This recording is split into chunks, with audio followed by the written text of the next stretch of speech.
आपको किस तरह चलना है, तो आपके यहाँ ये बांट दिया गया कि एक मुहूर्त वो है जिसको ब्रह्म मुहूर्त बोलते हैं, वो ईश्वर से जुड़ने का टाइम है। 4 बजने से 20 मिनट पहले 3:40 पर जो सूरज की किरणों का प्रभाव धरती पर आना शुरू होता है, भले ही सूरज 6 बजे निकले, प्रभाव आना शुरू होता है। उस समय जो देव शक्तियां ब्रह्मांड में फैल जाती हैं, उनका जो प्रभाव आ जाता है, उस समय एक सात्विकता का वातावरण होता है। इसलिए गहरी नींद भी उस समय आएगी। उस समय अगर आप अपनी नींद पूरी कर लें और जाग जाएं, तो उसको कहा गया कि ब्रह्म से मिलने का समय है। बड़ा मजा तो यह है कि वही समय है जब आप प्रकृति में एक बहुत बड़ी चेंज देख रहे होते हैं। कलियां मुस्कुरा रही होती हैं, फूल और खिलने लग रहे होते हैं। आप तालाब को देखें, उसकी तरंगे बदल रही होती हैं। और पूरी सृष्टि में, पूरी नेचर में एक बड़ा चेंज, बहुत बड़ा बदलाव उस समय दिखाई दे रहा होता है।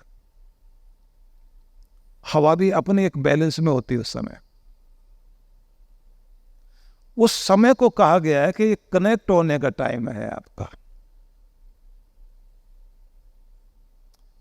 फिर दूसरा समय एक और माना गया है। एक समय माना गया कि जब सूरज उगे उसके 20 मिनट पहले, और जैसे ही सूरज उग जाए उसके 20 मिनट बाद 40 मिनट का समय संधि का समय है। 2 ऊर्जाएं मिल रही हैं उस समय। रात जा रही है, दिन आ रहा है, तो 2 तरह की ऊर्जाएं आ रही हैं। जैसे आपका शरीर भी जो है, नेगेटिव पॉजिटिव 2 ऊर्जाएं आपके शरीर में काम कर रही होती हैं।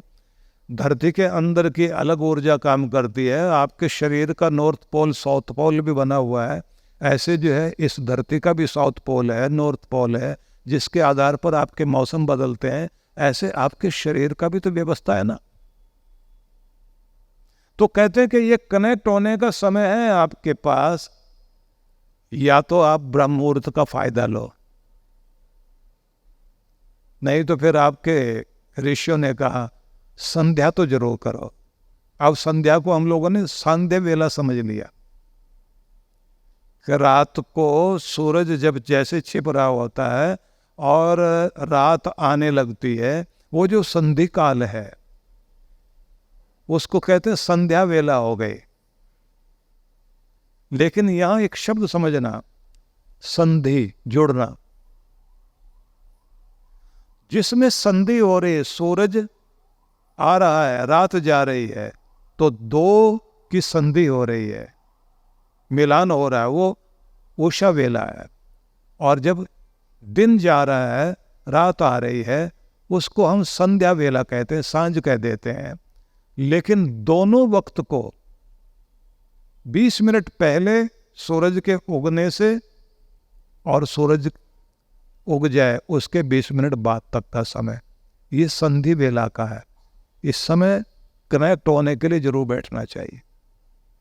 दूसरा, रात्रि में जब सूरज छिपने लगे और रात आने लगे, सूर्यास्त का जो समय है उससे 20 मिनट पहले और 20 मिनट बाद, ये कनेक्ट होने का, यूनिवर्स से कनेक्ट होने का समय है। अब एक मजे की बात और देखिए, यूनिवर्स में अलग अलग जो लोक माने गए ना, वो लोक अलग से वहां कोई कक्ष नहीं बने हुए हैं। जैसे आप लोग कहते हैं ना कि ऑक्सीजन का लेवल जहां तक है वो एक लोक है। ऑक्सीजन जहां खत्म हो जाती है, जहां से हाइड्रोजन शुरू हो जाती है, तो कहते हैं वो दूसरा लोक है। हाइड्रोजन वाला जो लोक है उसको अग्नि तत्व प्रधान कहा जाता है। जहां तक ऑक्सीजन है उसको कहा जाता है जल तत्व प्रधान, प्रजन्य लोक। हाइड्रोजन अग्नि है और पानी के साथ ऑक्सीजन वाला जो भाग है, जैसे वो मिल जाती है तो वह पानी हो जाती ना। H2O। अब यहाँ एक बात सोचने वाली है कि वहाँ अलग अलग तरह के देवी देवताओं की शक्तियां विराजमान हैं। जब आप कनेक्ट होते हैं ऊपर से, तो आप किस चीज को लेकर अपना ध्यान ऊपर से जोड़ रहे हैं? रुपया पैसा कमाना चाहते हैं, अपनी कला में निखार लाना चाहते हैं, अपने बिजनेस में निखार लाना चाहते हैं, आप अपने कोई गुणवत्ता, कोई क्वालिटी अपनी बढ़ाना चाहते हैं, किसी भी चीज में जिस चीज के लिए आप ऊपर से कनेक्ट होंगे उसी चीज के आइडियाज आपके मस्तिष्क में दिए जाएंगे। बढ़िया बढ़िया आइडियाज आने शुरू हो जाएंगे। और अगर आप बीमार रहते हैं और बीमार रहते रहते हर समय आपके भीतर सेल्फ टॉकिंग चल रही है, मैं और बीमार ना हो जाऊं, बीमारी बढ़ ना जाए, पता नहीं दवा काम क्यों नहीं कर पा रही है, कुछ और तो प्रॉब्लम नहीं है, कोई बड़ी प्रॉब्लम तो नहीं है। अब जो ये तरंग जा रही है आपकी यूनिवर्स में जा रही है, जिस चीज की सबसे ज्यादा आशंका करोगे, यूनिवर्स की पावर वही आकर आपके सबकॉन्शियस माइंड में असर डालेगी। और ये बिल्कुल ऐसे होता है जैसे आपने देखा होगा, जिसने शुरू शुरू में कार चलानी सीखी, अब वो मेन रोड पर लेकर चला है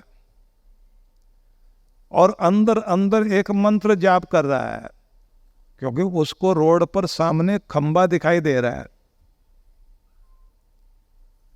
अब वो बोल रहा है, अंदर से मंत्र जाप चल रहा, खंबा बचा के, खंबा बचा के, खंबा बचा के, खंबा बचा के, बार बार कह रहा है, और पिलर को बचा के चलना है। अब कोई भी खंबा सड़क के बीच में नहीं होता, साइड में ही होता है, लेकिन कहीं से ऐसा दिखाई देता है जैसे बीचों बीच है। अब ये बार बार बोल रहा, खंबा बचा के, घबराहट बढ़ती जा रही, खंबा बचा के, खंबा बचा के। आगे चल करके दिखाई देता है खंबा तो एकदम रोड से इधर लेफ्ट साइड में है, लेकिन इसका ध्यान तो खंबा बचा के वो सीधा सामने नहीं देख रहा, खंबे की तरफ देख रहा, जाते ही टक्कर खंबे पे मारेगा। और उसको आश्चर्य होता है ये हुआ कैसे। जिस चीज को आप बार बार रिपीट कर रहे होते हैं अपने मन में और बार बार कहते हैं ऐसा ना हो जाए, ऐसा ना हो जाए, और वही होता है। जिनको जीतने का शौक होता है वो कहता मैं जीतूंगा जीतूंगा, देख लेना अभी जरूर जीतूंगा, और वो जीतते हैं। तो एक तो आपकी एकाग्रता, फोकस किस चीज पर है, और आपके अंदर जो सेल्फ टॉकिंग चल रही है, आत्म संवाद चल रहा है, भीतर जो बात चल रही है वो क्या चलती है। दूसरा जो अंदर चल रहा है वो यूनिवर्स में कहाँ, किस चीज से आप अपने को कनेक्ट कर रहे हैं, बीमारी से या आरोग्यता से। जब कोई आदमी शुरू शुरू में जिम में जा रहा होता है और खुद को ये कहता है मैं पहले से बेहतर होना चाहता हूं और होऊंगा, और किसी ने उसकी तारीफ कर दी, पहले से ज्यादा सुंदर दिखाई दे रहे हो, उसके बाद तो वो अपने मसल दिखाने लग जाता है। शीशे के सामने खड़ा होगा तो बताएगा कि हाँ देखो मैं कैसा दिखाई दे रहा हूं। और थोड़े दिनों के बाद उसे लगता है कि अब जरूर कुछ अच्छा होता जाएगा। अब रोज एक्सरसाइज कर रहा है, मन में भी विश्वास है मैं पहले से सुंदर हो रहा हूं, मुस्कुराता हुआ एक्सरसाइज कर रहा है, सच में सुंदर होता जाएगा। और किसी ने कह दिया तुम कितना भी उछल कूद कर लो रहोगे ऐसे के ऐसे ही, कोई फर्क पड़ने वाला नहीं है। तब वो मुंह लटका के एक्सरसाइज करेगा, घर में आएगा तो भी उसका चेहरा बिगड़ा हुआ दिखाई देगा, और किसी से बात करेगा मैंने तो इतने दिन जाके देख लिया कोई फर्क तो पड़ता ही नहीं है। ध्यान रखना जो आपके अंदर चल रहा है, जिस चीज पर आप ज्यादा फोकस किए हुए हैं, वो भाव आपका ऊपर तक जाता है। ऊपर जो यूनिवर्स में शक्तियां हैं वही देवी देवता हैं। वो अलग अलग एनर्जी है। वहाँ पर आपको समृद्धि की भी, खुशहाली की भी, प्रॉस्पेरिटी की भी एनर्जी, वो देवी देवता वहाँ पर है। वहाँ स्वास्थ्य की भी शक्तियाँ हैं। जिस फ्रीक्वेंसी के साथ आप वहाँ कनेक्ट करेंगे और जितनी एनर्जी लेकर जाएंगे, उतनी ताकत से वहाँ की एनर्जी आपकी तरफ आनी शुरू हो जाएगी। और अगर उसका सही समय चाहते हैं तो कहते हैं सवेरे के समय बैठो।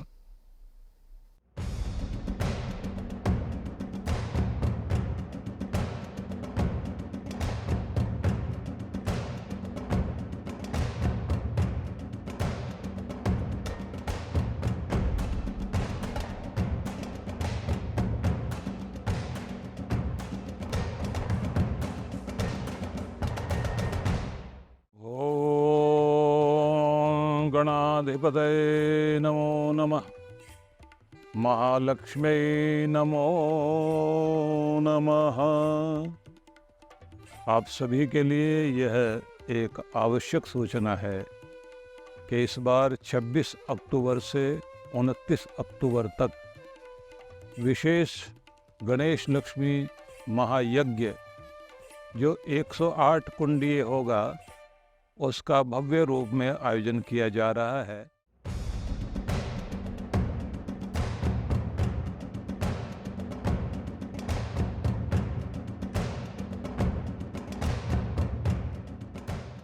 और हम सभी इस बात को जानते हैं कि हमारी भारतीय संस्कृति में सबसे पुरातन पूजा पद्धति यदि कोई है तो यज्ञ की ही पूजा पद्धति सबसे पुरातन है। जब कोई भी पूजा पाठ अनुष्ठान कार्य नहीं कर पाए, तब आखिर में एक ही बात आती है कि हम यज्ञ, महायज्ञ, विराट यज्ञ, विशेष यज्ञ के माध्यम से देवों को प्रसन्न करें, ब्रह्मांडीय शक्तियों को प्रसन्न करें, भगवान की कृपा को प्राप्त करें। इस समय पूरे विश्व में जिस प्रकार की हलचल चल रही है, जिस प्रकार की अशांति है और जिस तरह से यूक्रेन और रूस के युद्ध के बाद एक सप्लाई चेन टूटी हुई है और जिसका प्रभाव देखने में मिल रहा है कि पूरे विश्व भर में आर्थिक मंदी और आर्थिक तंगी चल रही है, भारत पर भी प्रभाव अपने आपे में आ रहा है। ऐसे में विशेष पूजा के द्वारा अपना सौभाग्य जागृत करते हुए हमें आने वाले समय के लिए विशेष कृपा की आवश्यकता है, जिससे सभी के घर में सुख समृद्धि रहे, धन धान्य की अभिवृद्धि रहे, सबके कार्य पूरे चलते रहें। इसके लिए आवश्यक है कि सही समय पर, सही समय से मतलब है कि आप लोग जानते हैं कि लक्ष्मी जी का एक वरदान वाला स्वरूप जो विशेष तिथि में सबको कृपा के रूप में प्राप्त होता है, वह शरद पूर्णिमा है, जिसको माना जाता है वो सौभाग्य रात्रि है। वह अपने आपे में एक दिव्य अवसर है। ऐसे समय में सामूहिक रूप से हजारों लोगों के द्वारा एक ही तरह की वाइब्रेशन, एक ही तरह का मंत्र पाठ,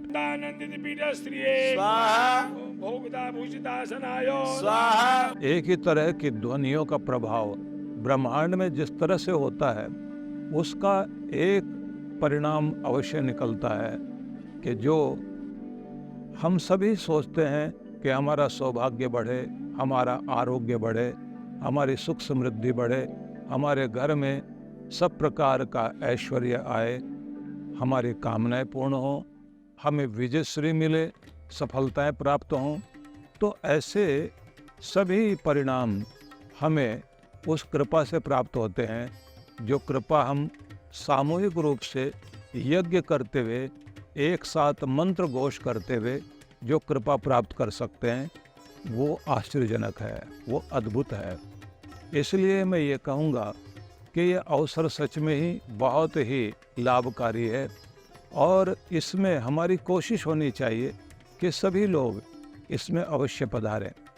एक बात और भी, मान लीजिए कि आप एक दिन परिवार सहित यज्ञ में बैठें और आपकी इच्छा है कि आप 2-3 दिन यहाँ रुक करके और अन्य पाठ में भाग लें, तो उसके लिए भी हम व्यवस्था कर रहे हैं कि आप यहाँ आइए, ठहरिए, परमात्मा कृपा करेंगे।